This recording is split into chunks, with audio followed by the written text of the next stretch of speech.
Shalom saudara sekalian, hari ini kita kembali merenungkan firman Tuhan.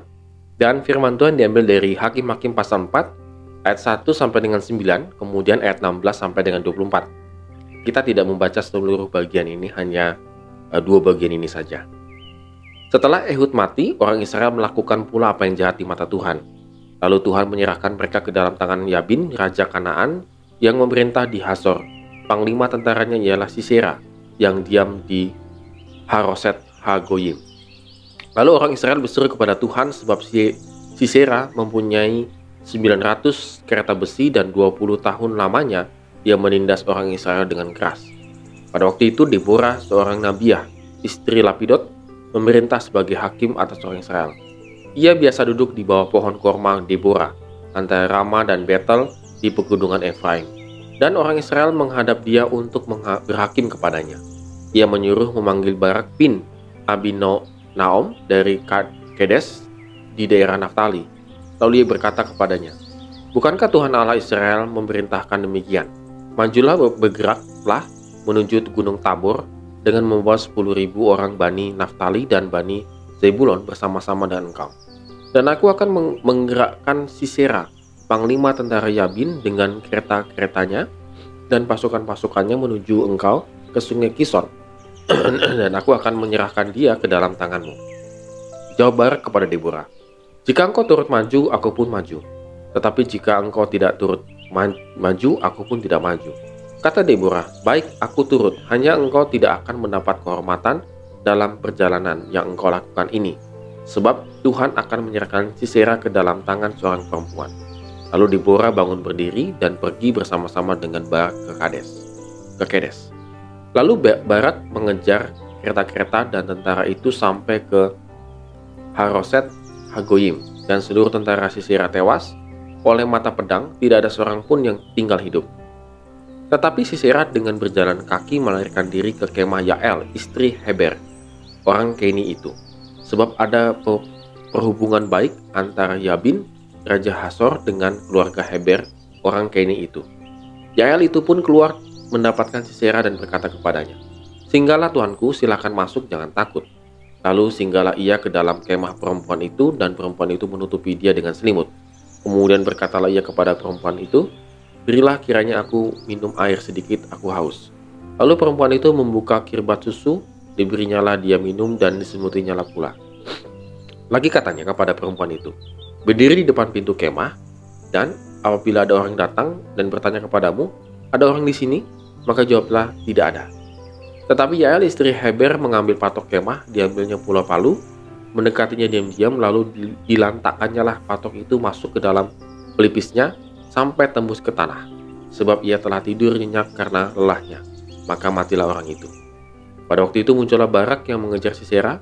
Keluarlah Yael mendapatkan dia dan berkata kepadanya, "Mari, aku akan menunjukkan kepadamu orang yang kau cari itu." Lalu masuklah Barak ke dalam, dan tampaklah Sisera mati tergeletak dengan patok dalam pelipisnya. Demikian Allah pada hari itu menundukkan Yabin, raja Kanaan, di depan orang Israel. Dan kekuasaan orang Israel kian keras menekan Yabin, raja Kanaan, sampai mereka melenyapkan Yabin, raja Kanaan itu. Saudara, ini menarik sekali bahwa Deborah dipakai Tuhan untuk mengalahkan raja Kanaan. Dan menariknya begini, saudara sekalian, bahwa sebenarnya Barak itu memiliki kesempatan untuk memimpin, tanda petik, bahkan juga bisa menghakimi, menjadi hakim bangsa Israel, karena dia memiliki pasukan, karena dia memiliki ketangkasan dalam militer, dia tahu strategi militer dan lain sebagainya. Tetapi yang tidak dimiliki Barak itu adalah relasi dia dengan Tuhan. Tidak seperti dengan Deborah. Deborah dipakai Tuhan untuk menghakimi bangsa Israel. Automatically dia memiliki relasi yang intim dengan Tuhan. Dan menariknya lagi bahwa kembali lagi gender, kaum wanita dipakai oleh Tuhan untuk menjadi hakim. Kalau kita lihat tadi dari beberapa, kalau saudara ikutin virtual devotion saya dari beberapa waktu yang lalu, Tuhan memakai orang-orang yang lemah, orang-orang yang dipandang remeh untuk menjadi hakim bangsa Israel. Dan kali ini seharusnya orang gagah perkasa yang menjadi pemimpin bangsa Israel, yaitu Barak, tetapi tidak dipakai oleh Tuhan. Malah dipakai adalah Deborah. Karena Deborah percaya Tuhan akan memimpin bangsa Israel untuk mengalahkan Raja Kanaan. Sementara Barak tidak. Dikatakan Deborah, kalau kamu maju, aku pun maju. Penakut saudara sekalian. Saya bingung kalau ada pemimpin model begini gitu ya. Dia takut. Kalau Deborah ini perempuan dan hakim saudara, tidak ngerti taktik militer dan lain sebagainya, nggak ngerti saudara. Yang ngerti itu Barak. Tetapi untuk maju berperang takut. Maka dia mengatakan, kalau kau maju, aku maju. Maka Deborah menyertai Barak. Tetapi Deborah mengatakan, nanti yang mendapatkan kredit poin pahlawan itu bukan kamu Barak, walaupun kamu akan mengalahkannya, tetapi seorang perempuan.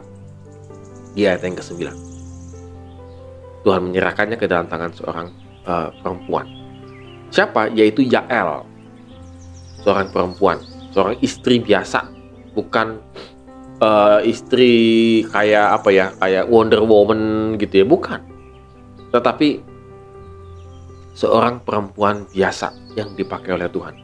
Jadi ketika Sisera ini kabur gitu, kalah dari Barak, lalu dia mampir ke kemahnya Yael. Dia meyakini bahwa di kemah Yael itu aman karena keluarganya Yael ini memiliki hubungan dengan Raja Kanaan. Maka ketika dia masuk ke dalam kemah bersembunyi begitu, lalu dia minta air, tetapi sama Yael dikasih susu saudara. Dan fungsi susu itu adalah membuat kita lemes, rileks, dan bisa tidur dengan nyenyak. Makanya kalau anak-anak kecil itu, termasuk anak-anak saya, kalau mau tidur pasti minta susu. Karena dengan susu mereka langsung cepat tidur gitu ya. Dan Yael memberikannya susu. Dan herannya Sisera oke-oke saja dengan susu. Karena dia sudah lelah sekali, maka dia minum susu, makin rileks, makin enak, makin santai, diselimutin, maka sudah blas. Dia ingat apa-apa lagi. Dan Yael membunuh Sisera dengan patok gitu ya, lalu dihantam ke pelipisnya. Cuma sekali hantam. Berarti Yael ini luar biasa saudara sekalian. Artinya saudara sekalian, bahwa ketika functionnya laki-laki itu tidak berfungsi dengan baik, maka Tuhan memakai perempuan untuk memimpin bangsa Israel. Saudara sekalian, kita bisa juga meresapi dan merenungi bagi saudara-saudara yang laki-laki gitu ya. Sebagai suami, apakah Anda sudah berfungsi sebagai nabi di dalam keluarga? Kalau belum, maka akan menjadi kelucuan kalau istri Anda yang akan menjadi nabi di dalam keluarga. Tetapi lebih dalam lagi saudara sekalian, yang kita boleh lihat di sini, bahwa kita harus memiliki iman seperti Deborah, bahwa Tuhan turut berperang, bahwa Tuhan turut hadir dalam kesulitan kita, dalam perjuangan kita untuk mendapatkan sesuatu. Harus kita yakini ketika kita memiliki relasi yang intim dengan Tuhan. Apa yang saudara lakukan pada hari ini, pada hari esok dan seterusnya perencanaan, saudara harus yakin, mengimani bahwa Tuhan turut hadir. Maka Tuhan akan menyertai dan akan memberikan kemenangan di dalam hidup kita. Intinya adalah miliki relasi yang intim dengan Tuhan. Amin. Tuhan Yesus memberkati kita.